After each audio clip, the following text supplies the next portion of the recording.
Welcome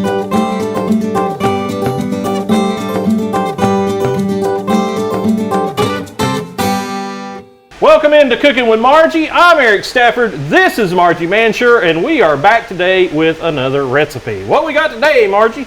Well, you know, it's heating up outside, and the produce is going to start coming in, and so I think it's getting to be salad season. Oh, okay. We're going to make a salad today. All right. But we're inspired by the French.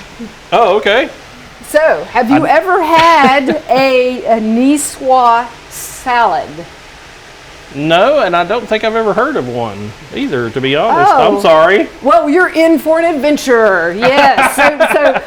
The Nicoise salad is from the city of Nice, which is, of course, in France. Yeah. And so the traditional ingredients, it's been around for a very long time, popular worldwide since the early 1900s. Oh, okay. So the traditional ingredients are tomatoes, boiled eggs, olives, and then they might use tuna or anchovies on it. Oh, okay. And then originally it did not have these ingredients, but now a lot of chefs use cooked potatoes and cooked green beans. Oh, okay. So interesting, huh? That is interesting how it's developed over time. Yes, and there are people that argue about what should go in it and what shouldn't. So we can just kind of do what we want, right? Oh, yeah. So usually it has a vinaigrette type dressing. Okay. They would use olive oil, what's available in the area. But I thought what sounded good to me was a creamy Parmesan peppercorn dressing. Oh, okay. What does that sound like to you? That sounds good. Anything with peppercorn I like. I'm a pepper guy, so. Pepper, okay. I like the Parmesan, so I think we're good. And the Parm too. I like that too. So I'm going to let you make the dressing. Oh, okay. And I'm going to sear the tuna. So, okay, so the dressing, we have a food processor here. You could use a blender. So we're going to start out with 2 cloves of garlic. So I have the garlic right here that you can put in. Okay. Just put it right in there. Just put it right in there, because I don't have a food processor. I just chop stuff at my house. Well, this is sort of like a blender, you know? Yeah, it's like a little blender. So. Yeah, so then let's see, I think you put it in like that. Okay. And then you can just pulse that. That's a quick way to mince your garlic. Okay. Yeah, look at that. Go. Quick pulse. You do a little longer than that. Yeah, a little longer than that. Still pretty big chunks there. Yeah, look at that. It's starting I like to some really chunky garlic. I'm not opposed to chunky garlic. Getting this. Boy, but you can smell it now. All right, so we got that. Now we can just take this out and then add the rest of the ingredients. So what we have here, we have a 1/2 cup of mayonnaise. Okay. I've already got that measured out. And let's see, I've got, that is that. And so you do have that's sour cream. A little spatula there. I got a spatula to dig it out with. So this is going to be nice and fresh tasting. Because when you get a bottled garlic, I mean, they taste pretty good, but you certainly don't have the fresh garlic like that. Yeah. I'm trying to get this to jump down in there. Can't be the same. So we also have a 1/2 cup of Greek yogurt. So I got the 2% Greek yogurt. You could also use sour cream, but I thought that the mayonnaise would probably make it rich enough. Yeah. So, and then we didn't really need it to be more rich with the sour cream. The Greek yogurt, a lot of recipes you can pretty much substitute those. Oh, okay. And it just lightens it up a little bit. And then the next creaminess we have 1/3 of a cup of cottage cheese. So I got the 2% milk fat instead of the regular, so that lightens it up a little bit. But we don't want it to be too light, because we know that fat certainly adds flavor. Yes, definitely. All right, this is heating up. So pan's heating up. We have tuna. I saw that tuna. That's some good looking tuna. This is fresh tuna. You could use canned tuna on your Nicoise salad. But fresh tuna, have you had fresh tuna before? I think I have. More in Oriental cooking, I believe. like an Asian style tuna. It is really, really special. I remember the first time I tasted it, I could have sworn it was not tuna. Because it Didn't just have a tastes so fishy different. flavor to it. No, it did not taste like canned tuna. It's so much better. Yeah. Okay, now you're going to put 3/4 cup of Parmesan cheese in that. Or you got that measured out. Our Parmesan cheese. And I just got the inexpensive kind. Looks good. The more expensive kind usually has a little bit stronger of a flavor. Oh, And then a tablespoon of white wine vinegar, right, right here. Got your tablespoon there. Now I'm just putting salt and pepper on my tuna. And most places they like to serve it kind of rare. Maybe we'll go with medium rare. And we just do 1 tablespoon of the vinegar. 1 tablespoon, 1 teaspoon of salt.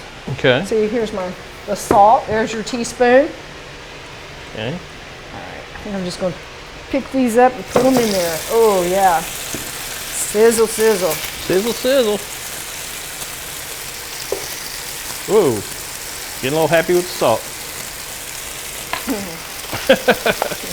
I've got a little bit of milk there because I think that'll be way too thick. Oh, yeah, okay. Just pour that in. And now what? And now you get to blend it.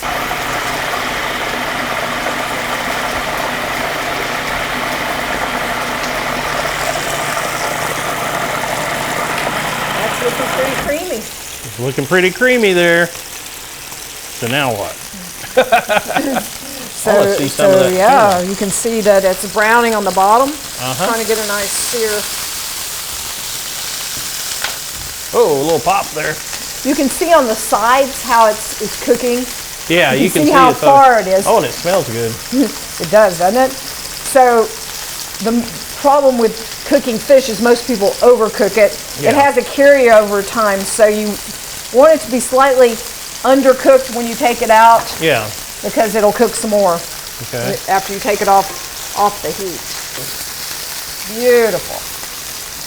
Does look good. That's what you want. A little bit of Little sear. little sear on there. It gives it so much flavor.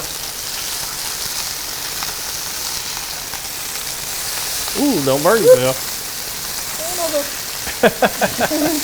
That looks like a good consistency. Looks good for a dressing for me. Okay, great. Okay. So we'll just leave that there, and we're going to Leave that there. Don't mess with that. put together our potatoes. And so I just roasted these potatoes. Okay. And in the oven at a 400-degree temperature. Yeah. So that gives them a little more flavor. You could just boil them if you wanted to, but I just like that cooking method better for potatoes. Okay. And so we can go ahead and combine the greens here. Okay. And then I'm going to let you coat it with some of the dressing. Oh, okay. So you can just pour that dressing in there and stir that up. How does this thing come off? And I see that, I can see the side of this piece of fish is definitely done.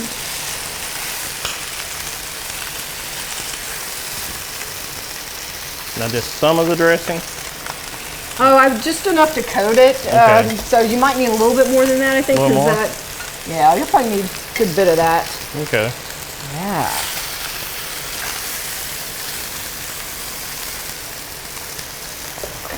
A lot of people will eat the tuna kind of more raw than this, but I have a feeling that our gang isn't going to want it that raw. So. And we do have a gang. Yes, they're down the hall. We do have a gang, and they all eat on Fridays, and they look forward to this. So if they haven't had the fresh tuna, they'll be amazed. So it has the texture of a steak. Yeah. Or like a beef steak, I should say. It is called a tuna steak. A thick cut of meat. Very dense. Oh, that is beautiful. So the main thing, like I said, is not to overcook it, and you can see how easy that is. Oh yeah, that would be very easy to overcook. So and easy to prepare. Yeah. So Quick. easy. It's quick. It really A lot of is people are quick. afraid to cook fish, and sometimes it's quick. Or most of the time it's quick. It needs to be quick. Yes. Oh, that looks great. That looks like a potato salad, it looks doesn't like it? a salad, man.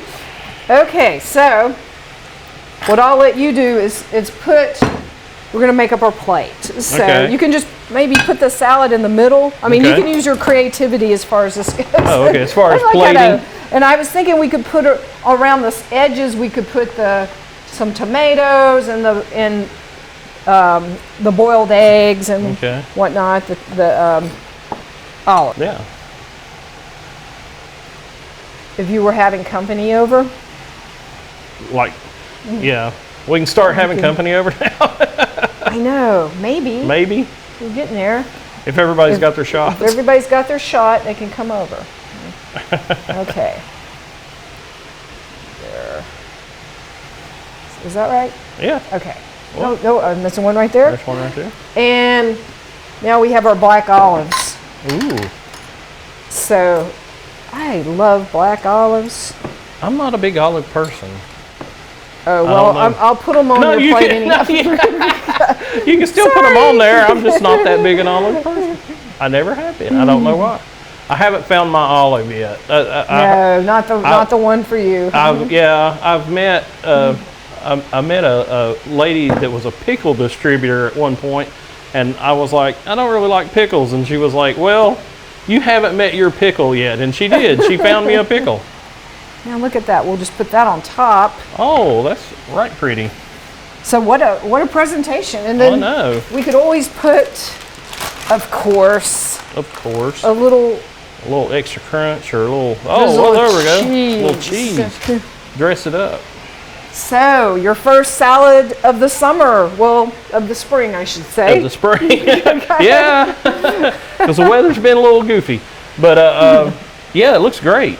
It looks fabulous. So yeah, I want to encourage you all to think of different ways you can make salads. I mean, this is the classic one. But you can just be creative and use different proteins. I mean, I've got 2 proteins here. You can use cooked vegetables, raw vegetables. There's no lettuce in this salad, so everyone usually correlates a salad to lettuce. But That's what they're thinking, but not the case. not the case. Something different. Well, Margie, I appreciate you showing me this because I had never heard of this type of salad, so it's really cool. Oh, I hope you enjoy it, and I'm looking forward to it, and I hope you all try it as well. Okay.